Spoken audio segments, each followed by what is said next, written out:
So getting into volume 9 of Jobless Reincarnation, this volume has a multitude of different parts to it. One of them is to do with Cliff and his kind of feelings towards Elise, or as some know as the elf with the curse, and then also with the Demon King and Rudy, and then also with Fitz and Rudy and their relationship and how that moves forward. So of course, getting into the first component, Cliff's chapter, where it goes through his perspective, how he entered the academy, thought that his skills would carry him through life, but because of a bit of a culture shock with the chapter with Eris and the goblins, he learned very quickly that there are some very talented people out there, but also he had a bit of chip on his shoulder because of Rudy, and he never thought he would ever hear the name of Rudy ever again.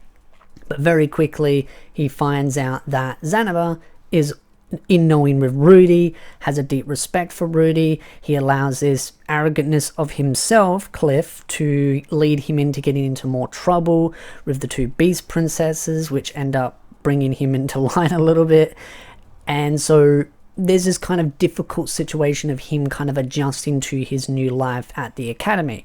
And this is where he finally sees Rudy for the first time and thinks straight away that he has to be fake, it's all just made up.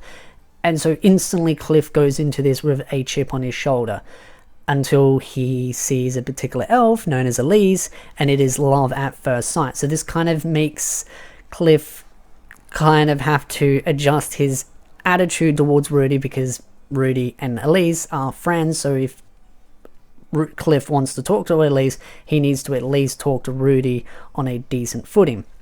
But this still, again, his arrogantness leads to him getting bullied, which leads to poor social skills. He's not able to make the friends because of that, again, chip on his shoulder. Rudy saves him from a group of thugs, or I wouldn't really say thugs, but more just angry individuals that are getting tired of his arrogant, his mouthy off attitude, so they decide to kind of bring him down a peg or two, give him a bit of a beating, and Rudy ends up helping him, protecting him. And even though technically the other guys are kind of like, you should keep out of this isn't really to do with you, Rudy, he's not as innocent. The reason why Cliff ended up bugging these guys or getting them upset is because he took offense to these guys calling Elise a particular non-pleasant word about her social activities during the night. And so Cliff, being the pure piety boy that he is, took that a great offense and decided to take a swing, but didn't end up going well.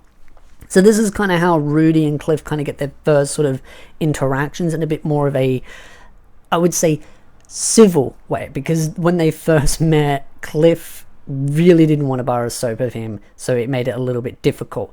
So they end up having a chat.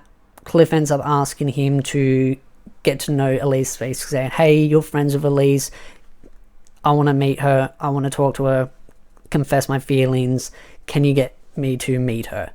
So with that, Rudy ends up going to Fitz and asking for advice. This is something that Rudy does a lot of, is just going to Fitz and asking for constant advice, which I think's hilarious, being who Fitz really is. Rudy's just constantly going to Fitz, which I think makes Fitz feel really happy that Rudy's confiding in Fitz, and Rudy's feelings towards Fitz as a guy is building and developing, because again, Rudy has no idea who Fitz really is. Rudy just thinks Fitz is just a guy that serves under the princess's protection, and that's it. So Fitz gives some advice, but just before he gives the advice, he does misunderstand Rudy asking about advice, because Rudy's instant like, oh yeah, I want to ask something about asking out a girl, you would know best, because Fitz, being the stud that he is, or really she is, but again, Rudy doesn't know that, Fitz instantly misunderstands it as Rudy has feelings for Ariel, which is not the case. Rudy interjects, goes, hey, no, it's to do with Cliff to Elise. And so Fitz gives some basic advice. This leads to Rudy, who ended up taking Cliff to see Elise. Elise very much at the start is in this mindset of, I'm going to reject him, this isn't the right thing to do, I'm just going to lightly say no and then leave it from there. But because of how determined Cliff is to prove that he loves her, he doesn't care about those things, he doesn't care about the curse. And I really do commend Elise for this, because Elise is very transparent. She's just straight up, this is the problem, I've got this curse, this is why I do my nightly activities. And Cliff just doesn't care. He's like, I will find a way. Which, for all his arrogantness, at least it leads to some strong confidence in himself. At least he's confident enough to be like, you know what, I don't care, I will find a way to solve this. Which I think is kind of commendable. So the next day they end up getting together. Cliff, Elise end up being as a couple, and it just leads to what I would call that young honeymoon stage, like where the first like weeks or months of being together is all just smoochy, all cuddly, they're all over each other for a little bit, and then they kind of want their space afterwards, because that, what I call the honeymoon stage is over. So they are very much close together, kissy, lovey, huggy, all that kind of stuff, which does kind of rub Rudy the wrong way, because at the end of the day, he can't get it up in his pants. He's having his own problems, which are kind of related to romance related, not specifically related to them, but just romance in general. And that leads into a conversation where he ends up telling everyone in the class that, hey, I do have these problems. And so Cliff has a lot more sympathy, and this is where their relationship takes a very quick turn for the positive, because of the fact that Rudy has demonstrated that he does have potential. He is gifted. It's not just all for show or made up stories.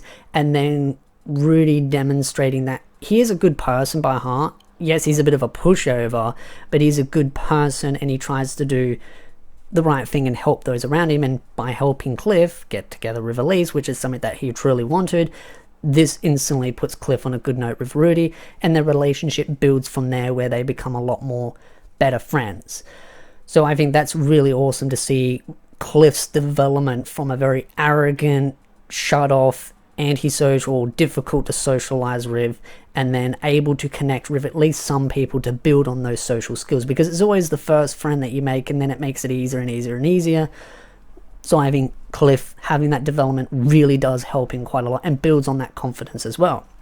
Mating season comes around for the Beast people, which leads to the two princesses ending up going into hiding, because they realize that they're going to have a boatload of male beast people trying to attack them, trying to pursue them into marriage or woo them into marriage, which they don't want to do. They're also in their own mating season, so they kind of want to, one, protect themselves, but also kind of possibly protect others if they end up going a little bit too crazy and end up hurting people. So I think it's more just them protecting themselves. So they end up throwing it onto the boss man, Rudy, to deal with, which a lot of beast people end up trying to attack him, because they see him as the ringleader. So if they can defeat Rudy, they can then marry the girls, and it just leads to one bad situation. It's more comical than anything. But the one thing that's really fun is in the extra chapter that I'm not going to talk about in this specific video, but in the extra chapter they talk about a girl that has a connection with Eris, and she pops up in this particular part of the story where she wants to fight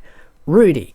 Now, you don't know why at this point, but later on in that extra chapter, it explains that she hears all about Rudy and all of his great accomplishments, and Eris bragging about it, so she ends up leaving to go fight Rudy to try and bring him down a peg or two, and it just ends up not going well, because she doesn't even get to fight Rudy, because the Demon King ends up rocking up, which is Demon King Spaghetti. I don't know how to pronounce his name correctly, but I just say it as like a food product, so Spaghetti, that's his name now. If it's correct or not, I don't care. He ends up rocking up because he wants to fight Rudy as more of a oh, I've heard there's a great strong individual here, I want to see what he's capable of, and also because he does have some connections to Rudy because of the eye that Rudy has that was given to Rudy by his wife or girlfriend. So he does have some knowledge about Rudy as well, and the ridiculous mana pool that Rudy has. So Demon King defeated all the other opponents that were waiting outside the library for Rudy, because Rudy had to try and get away from all of the requests for wanting to fight him to win the two girls over in marriage. So he goes into the library, asks for advice again, constantly asking for advice. The Demon King defeats them all. He waits out there, and Rudy just ends up chatting with him. Everyone's losing their marbles because the Demon King's super powerful. he's meant to be immortal, which, to be honest, he is. So they end up deciding to have a fight, but Rudy just realizes he's going to get his complete tush handed to him. So Spaghetti agrees to just saying, all right, you get the first shot off, and so Rudy charges up as much mana as possible into one strong attack, and it fires off and it blows his head off. But again, he's still alive because he's immortal, so he ends up shrinking his size down. So that's the one thing I've noticed about not just the other one that gave him the eye, but also this Demon King. They're immortal, but they grow in size over time unless they then get, like, I wouldn't say killed, but defeated, and then they shrink in size, which allows them to be a little bit more, I would say, a little bit less intimidating, which I think is just kind of a funny way of going about it, but I think it's really cool as well. Also, during their discussion, they talk about Orsted and the Man God as well, and there's some interesting back and forth discussion about them. So Rudy does end up technically winning a duel against the Demon King, but the Demon King basically set the parameters so that Rudy had a much easier time of winning. So with the duel finished, this then leads into Rudy having more discussions with Fitz about the teleportation event and some of the studies that they're trying to do. They're kind of having a bit of a difficulty kind of pushing their studies of learning more about the teleportation event and what is happened and all the intricate components. And Fitz ends up suggesting an idea of talking to someone that might be a better fit, which of course is, as I call her, the white masked girl, which is another person that was transported to this world that does not age, has no mana, and is looking for her friends or her boyfriend, and is part of Rudy's past life. So for those that don't know, the girl that Rudy ended up pushing while he was in his past life with the truck was in fact this girl that has now been transported to the alternative world, and this is to do with the whole teleportation circles and her studying the whole fiasco with teleportation events, teleportation circles, kind of trying to piece everything together. And it's just interesting because with Rudy, it's like a soul transfer. He's just been given a new life from the very beginning, and he can age through. He's got high mana pool, though I feel like that's more training, so he's got a really good mana pool because of that training. Maybe it could be something else. I don't know at this point in the story.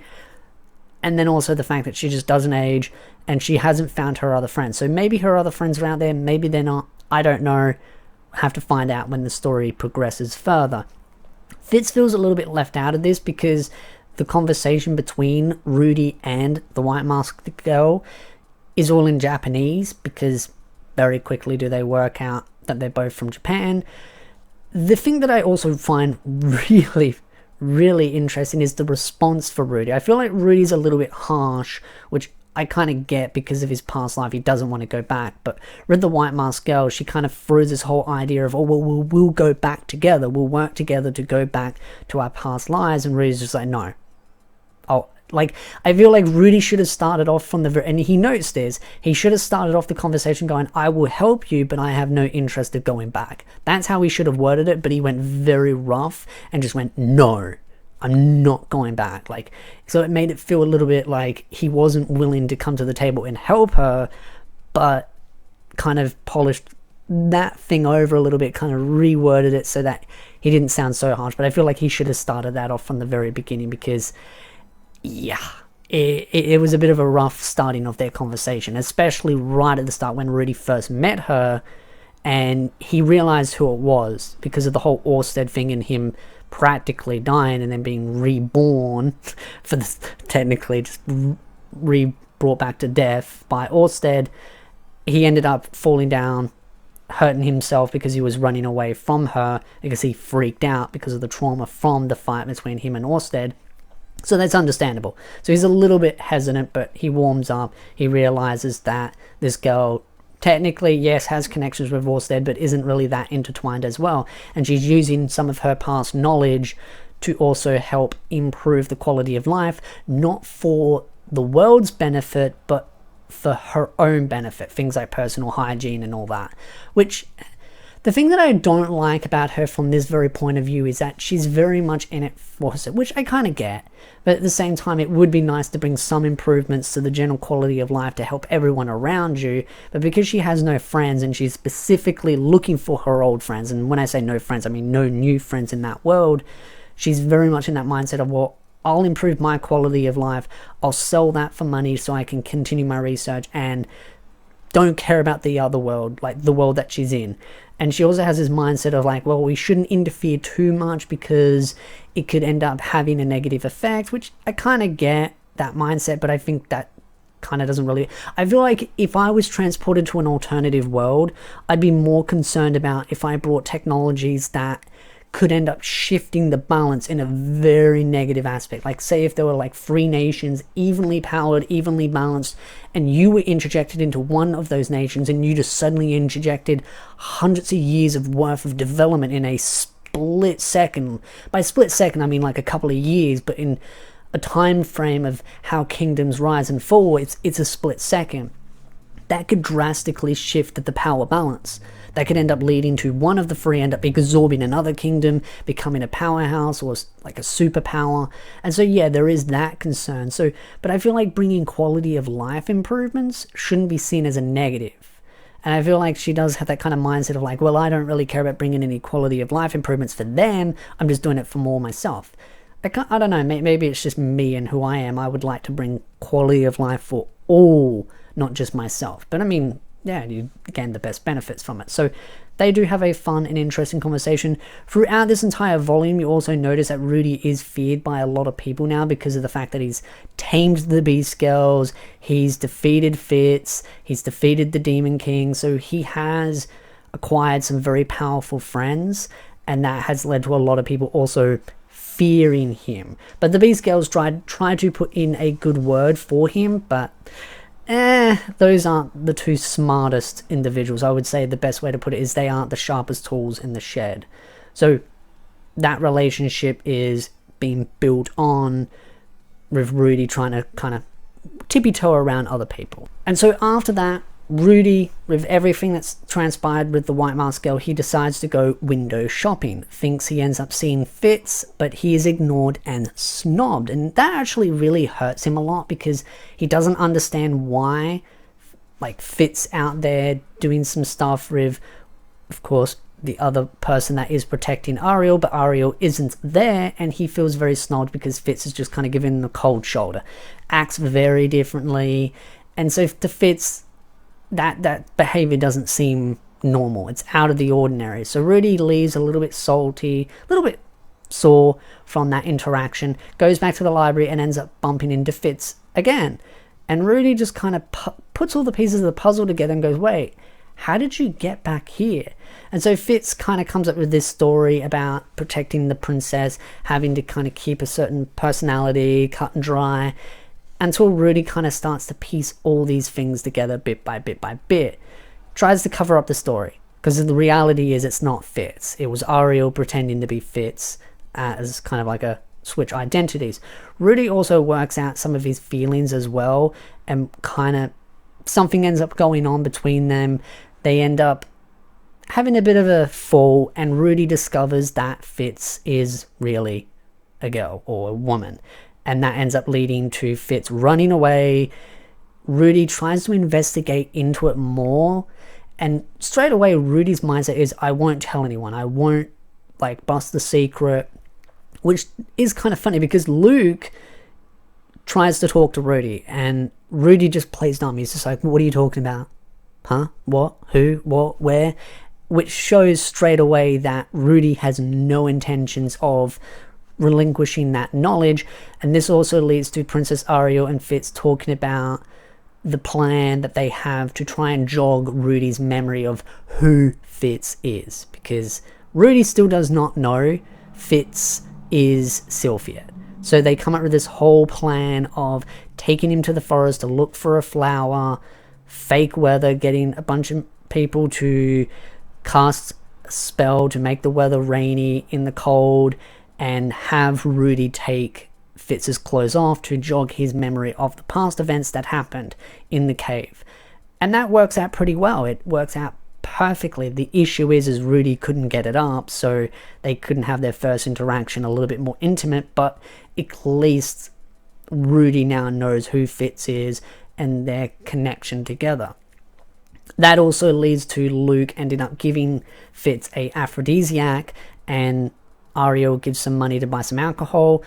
Fitz goes back to Rudy's room, has some drink to celebrate their reunion, has the aphrodisiac, gives Rudy the aphrodisiac, doesn't really tell Rudy, just says, just trust me, which Rudy does, and then they get it on. And that is when they finally get together, and that's also when Rudy finally cures his illness or disability, however you want to word it, Rudy's impairment. And then that final component to that is Sylphia going over their point of view of all the events that transpired to leading them being together in the bed. So I won't talk about the extra chapter. I will save that for its own video because I'd like to talk about all of Eris's side stories as one big long length video. But I think there's so many more things to talk about when it comes to Fitz and Rudy's relationship, because I think it's a real heartfelt reunion, and also seeing Cliff and how he's matured and the maturity that he has still yet to go is also really awesome. So I think it's awesome. Looking forward to the next volume, talking about it again. If you like this video, hit the like button, subscribe for more anime content, and I'll see you beautiful nerds in the next video.